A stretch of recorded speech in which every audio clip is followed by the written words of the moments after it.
I am working under two assumptions. The first, that you care about your work, and second, you're not an awful person who lies, cheats, and steals. And if you pass those two tests, then the rest is for you. If you don't pass those two tests, and I'm going to laugh when my retention graph absolutely plummets. But anyway, we are here to talk about how to deal with haters as an online creator. It's something that you're going to run into before too long. So I figured I would share some of my experience about how to deal with criticism, feedback, and straight up hate. So let's dive into it. Back when I was in college and Chappelle's Show was on the air, there was a fantastic skit where it was the haters ball, and it was a whole bunch of haters just hating on each other, hate, hate, hate, hate, hate, and it was fantastic. And that one skit might have been all we needed to be inoculated against online hatred and criticism and the comments section of the internet. Weird sidebar. You guys are fantastic. My comments in all my videos are wonderful. I love hearing from you. So yeah, that's kind of cool. But anyway, back to the hate.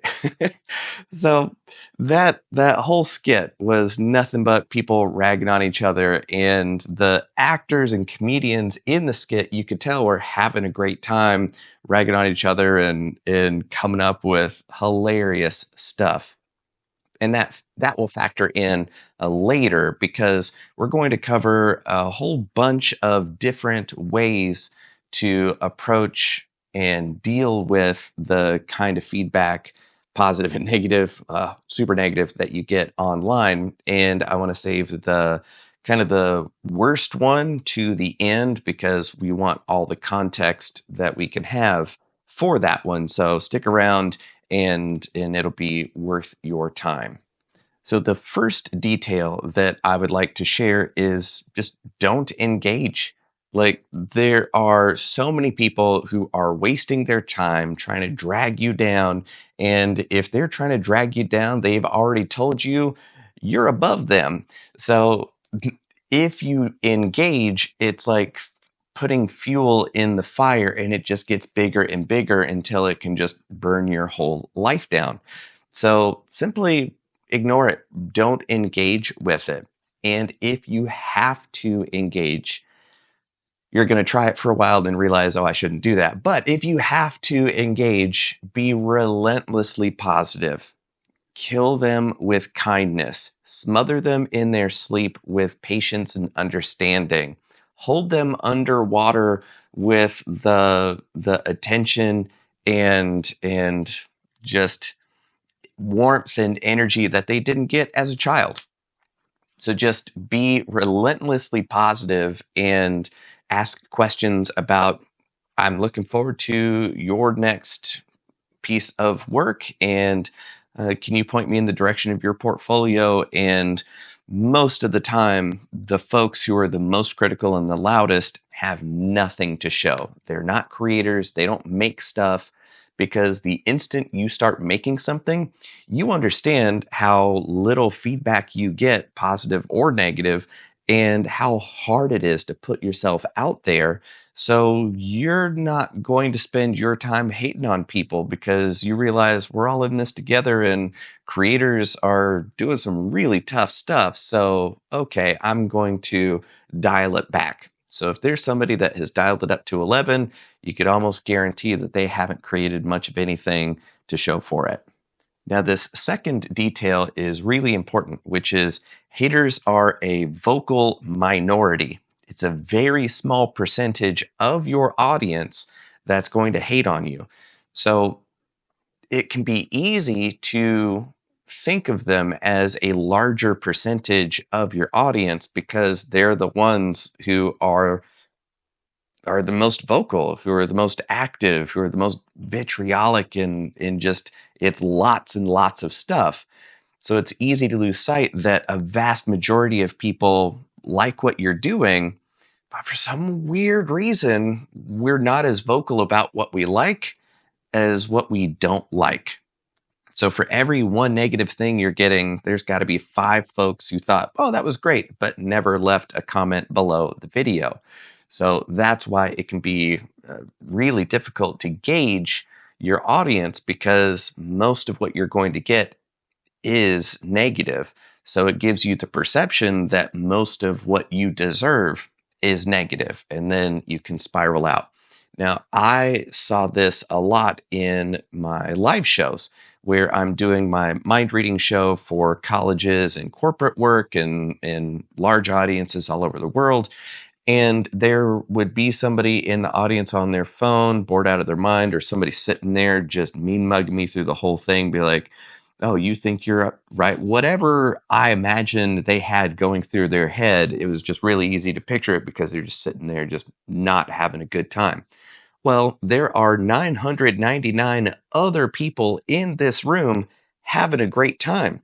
But from my vantage point on stage, all I'm seeing is that one person who's not having a good time. And this leads into the third detail, which is don't don't veer off course. Stay on mission, because early in my career, I would make it my sole mission to get that person back on my side, and I would try so hard to get them up. Or doing it the wrong way, I would turn on them and I would get overly sarcastic or acerbic, or just kind of poke at them, be like, oh, you got something else to do? And they might have a family emergency or something. They might have just gotten fired, and they're just hoping to be distracted for a while, but then the guy who's the paid monkey on stage is now making fun of them. Not a good situation. That's going to spiral out real quick too.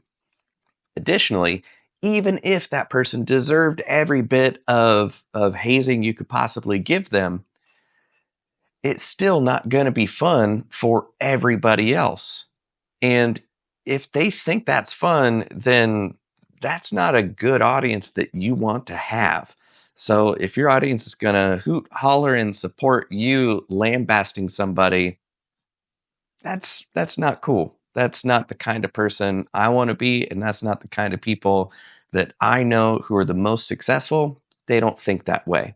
So stay on mission, focus on what you're making, why you're making it, and share it with people who will appreciate it, even if they're super quiet about it.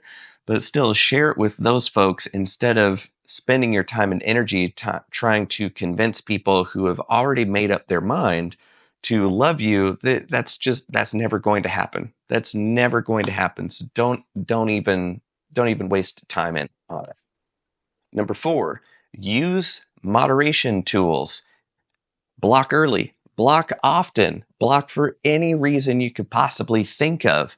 If you don't like a word somebody uses because you think it sounds too hoity-toity, whatever, block them. You don't need that in your life. Oh, I don't want to have an echo chamber.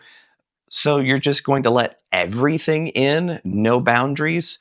It's kind of like saying, oh, I don't want cool people at my house. I'm just going to leave the door open, because why should we have doors in my own home? It should be a more welcoming space. Like, no, no.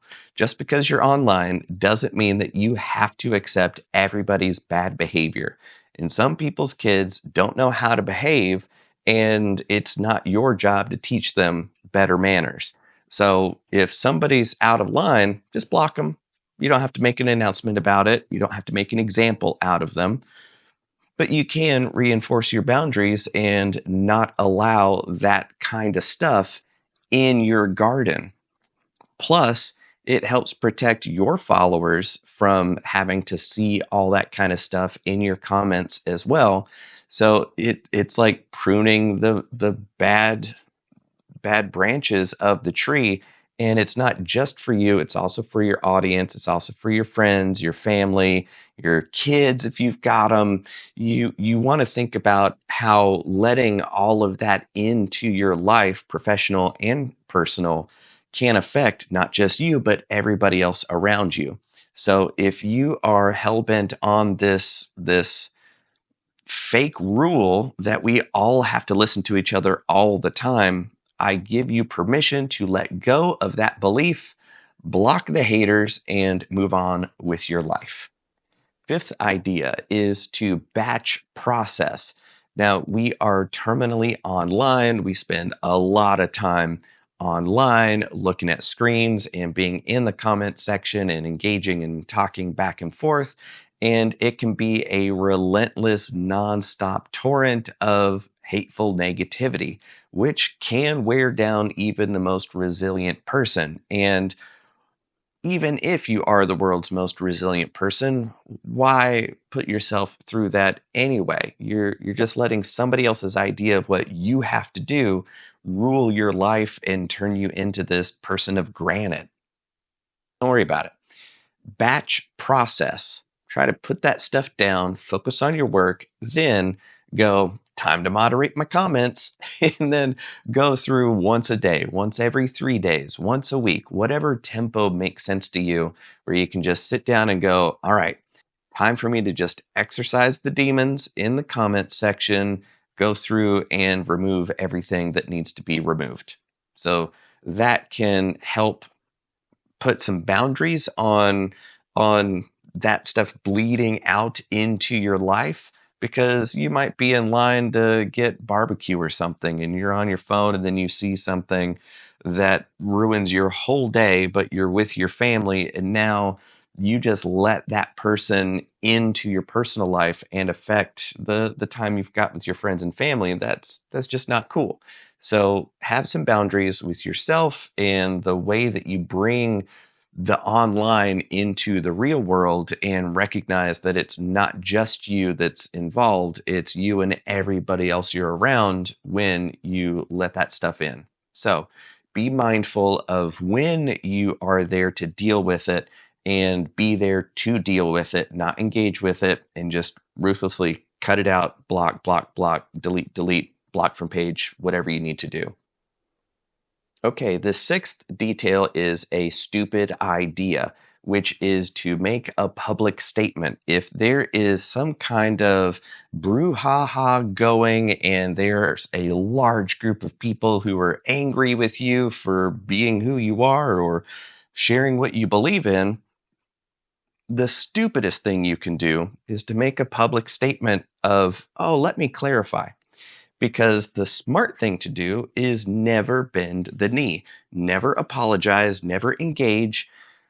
If there's this kind of mob mentality of people who are more willing to believe what they've read about you and your work rather than understanding you or your work, you owe them nothing. And if you think that you can have discourse with the mob, you can't. You can't. So you might believe that if I just make it clear, if I just explain myself and apologize for the misunderstanding, and I wish I were communicating this better, so I'm going to apologize, and then we can move forward as friends, as compatriots, as peers. That's a fantasy world. Never going to happen. And all that's going to happen is that they are riding this high horse, trying to browbeat you into believing their preference for your life over what you know about yourself. And it's just a power trip. It's just a struggle session where they want to feel like they got you and you are willing to compromise and bend to their will. And they're never going to like you. They're never going to respect you. They will think less of you. And what's worse is that you will think less of you. You'll realize that, oh, they were just out to get the villain of the day, and that happened to be me. And I thought incorrectly that we could communicate as humans, and that was one step removed from humanity, if not more. So I compromised on my own vision. I compromised about myself. I prioritized these anonymous strangers who have built nothing over my own integrity. And that's a really difficult thing to come back from. So hopefully you never have to experience that. You never have to go through it. But hopefully, if unfortunately you do have to go through it, you just stay true, stay loud, get even louder about whatever it is that made that whole mob mad, and it'll help you find your tribe. Use them as your amplification process, and they'll help market you for you. And it could be the best thing that ever happened to you, your business, and your online presence. But if you cave in, you're accepting their frame of you as bad person. And then because you compromised on your principles, the cool people who are all about what you're about will see that they can't depend on you to stay strong. So why would they want somebody like that in their circle? So you messed up on both sides of that equation. So just don't do it. Just don't do it. Now, seventh, part of that whole amplification part is build that network of people you know, like, and trust that understand what you're doing and understand what your mission is and what you're working to build. Folks that are really good at the craft of whatever it is that you are building, and those are the people that you listen to, and their feedback is super important. And there's a really easy litmus test of who should I listen to, which is, would you be willing to switch lives with that person? No? Then you could probably ignore their feedback, because the instant you start putting somebody else's advice into practice, you're building the life that they're living, because you're making the choices that they're making, and you're going to get the results that they're getting. And if you don't like their results, then don't put their advice into practice, because you're just going to make your version of their nightmare. So that's a really easy way to go, do I need to listen to this person or not? So there should be a very small number of people that you listen to and value their feedback, because they know enough about you. They've invested enough to understand you and what you're doing. And they've got the knowledge and experience to understand all of that and be able to give you the right feedback to help you accomplish your mission, not just make you the you version of them. And that's why the most successful people have mentors, people that have been there and done that and want to help you accomplish what you're out to accomplish, not just be the mini me version of them. So that's also why a lot of elite performers have coaches who are specifically there to help you on the mindset side and get out of your own way. And we'll get into that in just a second. But the eighth detail is that, okay, so you've got your small group of folks that you know and trust, and the faceless strangers who haven't built anything, you could ignore them. However, the unfortunate truth is that every once in a while, the unwashed masses of the internet can be right. And if you continually get the same kind of feedback from strangers and folks across space and time, then that's probably something that you want to work on. For your videos, if the music is too loud and there are just constantly comments about, like, the music was too loud, the music was too loud, the music was too loud, I couldn't hear you, it was really frustrating. You're like, okay, that feedback I should probably listen to. But that's much different from the hate.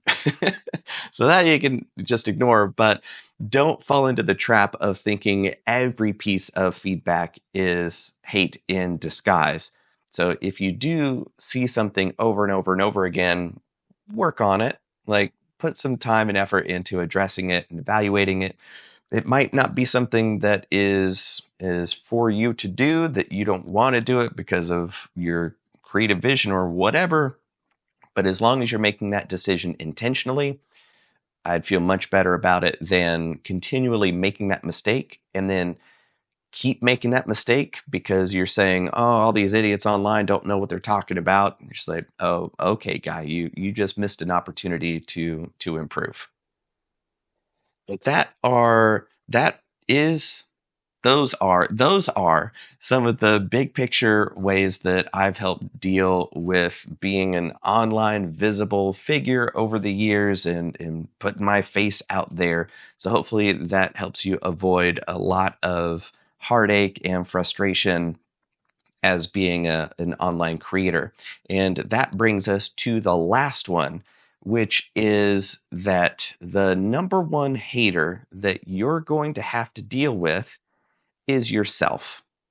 It's just the way that it is. You've got the means, motive, and opportunity because you're around you all day long, every day for every day of your life. And the way that you talk to yourself has a huge impact on what you believe you're capable of accomplishing. So that silent script that is always running, that has always been running so much that you've kind of forgotten it's there and it's not always at the front of your mind, but it's always at the back of your mind. It's always there. And it's kind of like this weird hum that might be at your apartment, your house, or whatever that you get used to. But somebody walks in and they go, "What is that noise?" And you're like, "What noise?" And you're like, "There it is." And you're like, "Oh, yeah, you'll get used to it." Well, you've got that in your own head. And that can be why you've got writer's block, why you've got creator's block, why you don't like anything, why you can't finish anything. And it's that inner critic in your head being like, "This isn't good enough.